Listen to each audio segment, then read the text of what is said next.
Greetings, brave adventurers, seekers of knowledge, explorers of the great unknown. No doubt by now you've heard the stories of the noble Lord Theodore Thomas Blackwood, gentleman explorer and naturalist, also known as SCP-1867.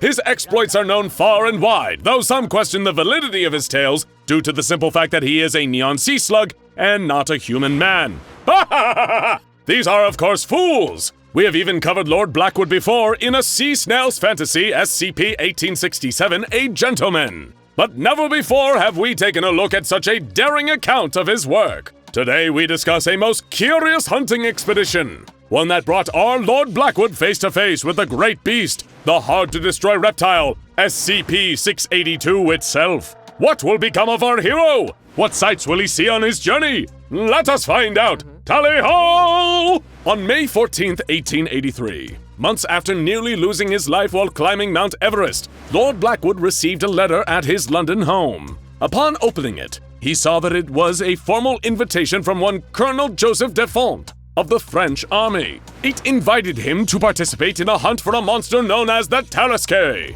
that threatened the lives and security of the French people. Anyone who was able to slay the creature would receive a handsome award of £5 million for their trouble. Unable to resist a challenge, the chance to face off against a creature he had never heard of before, or the allure of such an impressive prize, Lord Blackwood sent off an acceptance. So what was the Tarasque? Lord Blackwood's research turned up a fearsome description. It was a massive scaly creature with a hide that seemed impossible to pierce, that breathed fire and killed everything in its path without batting an eye. A worthy foe indeed. By the end of the day, Lord Blackwood had received an address where he would attend a briefing before the hunt would commence. The meeting was held in a private room in the city, in an exclusive club. There were 3 other would-be hunters there: Mr. Roosevelt from America, Mr. Dukov from Russia, and Mr. Harris from England. The colonel greeted the men and told them what they were up against. A beast had laid waste to a French town, ripping men, women, and children to shreds and resisting every blow dealt against it by the army. So the colonel vowed to gather expert scientists and hunters, for if they could not take down the monster, it was likely that no one could. On May the 20th, the party arrived in France to begin the great adventure. Each man brought his own armaments, a combination of specialized weapons and knowledge for the task at hand. The following day, the colonel escorted the man to the quarantine zone, where the beast's attack had led it. Lord Blackwood was troubled by the sights there. It was a city at war. Soldiers patrolled the streets and barricades were placed at the edge of town. Citizens were being evacuated as soldiers aided them, and few had seen the beast themselves. At least they had not been unfortunate enough to see it up close. Beyond the quarantine barrier, it was hell on earth. There were bodies laying in the streets, buildings burnt to the ground, castles and stone walls reduced to piles of rubble. There was not one living thing in sight, not a person, a farm, animal, or even so much as an insect. The men set up camp near the edge of town, and Mr. Harris set about tracking the beast. Before too long, he had found it, to the southwest, and the next day they would set off after it. The next day the party made its way southwest to Belleville, following a trail of destruction. There they found it having a nap in the sun. It was longer than a whale, taller than a giraffe, and bigger than both. Lord Blackwood thought that, if it had any visible wings, he would consider it a dragon. They approached it slowly, careful not to wake the Tarasque. Lord Blackwood crouched behind a fence, steadied his gun, and fired right at its head. The shot hit, and the top of the Tarasque's head came off with its impact. It seemed as if the beast was, after so much pomp and circumstance, dead right there. But sadly, it was not. It sprang to life, blood and brains dripping from its open skull as it turned to the men and roared, then charged. The men scattered, firing their guns as they ran, the monster gaining on them faster and faster, until Mr. Dukov fired into its open wound with an electric rifle. It was stunned long enough for the men to make it onto their horses. As they rode away, the monster continued to chase them, new skin and bone growing over what had once been a hole in its skull. Lord Blackwood fired a particle destabilizer at its leg, tearing it off, but as he watched in horror, the leg began to grow back. The hunting party managed to escape with their lives, though their confidence was thoroughly shaken. They rested that night with the soldiers at the barricade.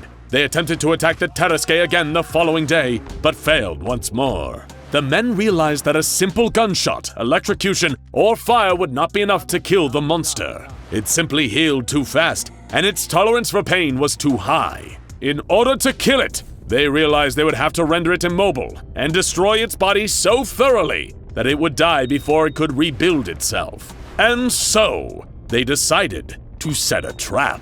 They dug a massive trench, wide and long enough for the monster, and deep enough that it would not be able to climb out before they had killed it. In the bottom of the pit, they had placed hundreds of steel spikes, the tips dipped in poison. They placed a bridge across it, strong enough for the men and horses but weak enough to break under the Tarasque's weight, and covered it all with grass and leaves. Now, they just had to wait. Mr. Roosevelt acted as bait, approaching the monster on horseback and attacking it with a gunshot, then running and leading it back toward the trap. As Roosevelt raced across the bridge, the creature pursued him and fell into the pit where it was impaled on the spikes. Then the man rained down hellfire. They shot it with bullets, explosives, jellied kerosene. Mr. Dukov fired a pitch-blende gun that, upon firing, released a blur of smoke and fire.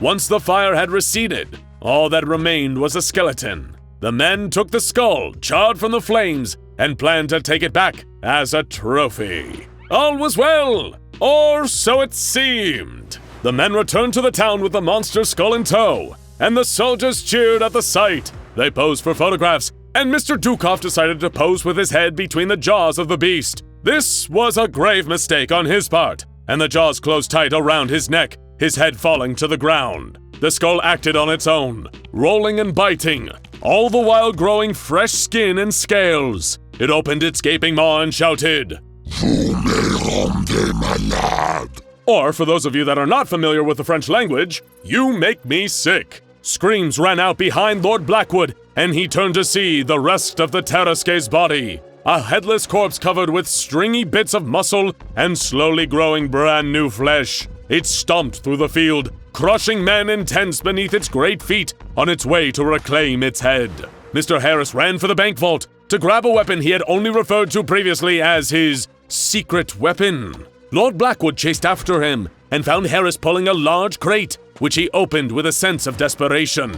There inside was a sarcophagus, bound in chains and covered in ancient runes. Blackwood begged Harris to leave the thing behind and run for his life, but he did not have a chance to finish before Harris opened the lid and an arm wielding a sword emerged and sliced his head from his body. A man emerged from the sarcophagus, naked, wielding a sword covered in tattoos. Blackwood had no way of knowing this, but the man was none other than the deadly warrior, SCP-076, or Abel.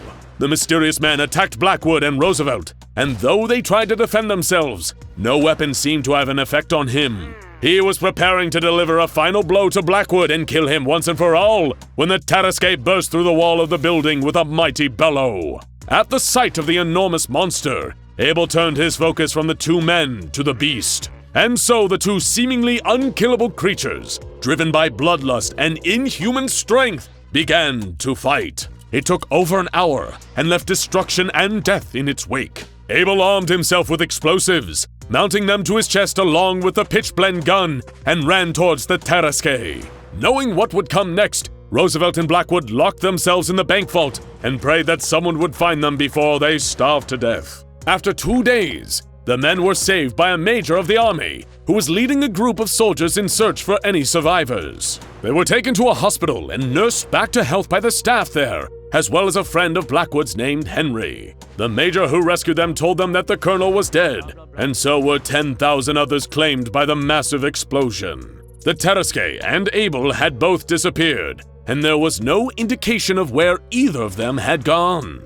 All that was left was destruction and the memory that a true monster had made itself known on French soil. Now, the only thing left to do was recover, as best as anyone could. It would certainly take a very long time.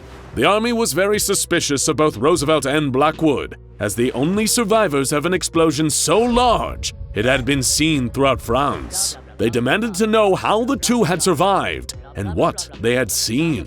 Throughout this process, an Englishman watched and took notes, but did not speak a word. Roosevelt and Blackwood were eventually released, but they did not receive a penny of their promised reward, and were told they could not return to France again for the rest of their lives. They were not to speak a word of what they had seen to anyone, or there would be dire consequences. In Calais, the two survivors said goodbye, and Roosevelt announced he would return to America to pursue a career in politics. Who can say what happened to him after that? Upon returning to his home in London, Lord Blackwood found that he had received a postcard. It read, "The Royal Foundation for the Security, Containment, and Protection of Anomalous Objects in Phantasmagoria requests a meeting for the purpose of negotiating an alliance favorable to both our parties. Please call any time, except Sundays, at number 19 Marebone Road, Westminster, and ask to speak to Dr. Thursday.